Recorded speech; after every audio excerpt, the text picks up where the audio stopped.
Federation of Haomee gi working president oiramba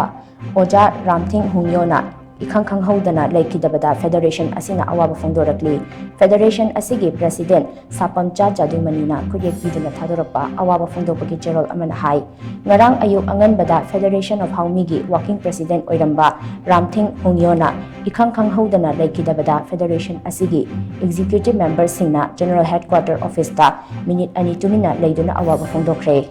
Ramthing Hungyo Federation of Haomee gi founder member oibada natana tangkul nagalongi president su oirami Federation of Haomee na yek salai apunbagi panggal ama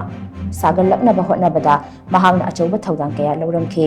mahakna hinglingai matamda ching amadi tamda leiriba tongan furup sing unaduna Federation asi henna mapanggal thokna thabak tawba ngamnaba hotnaramkhi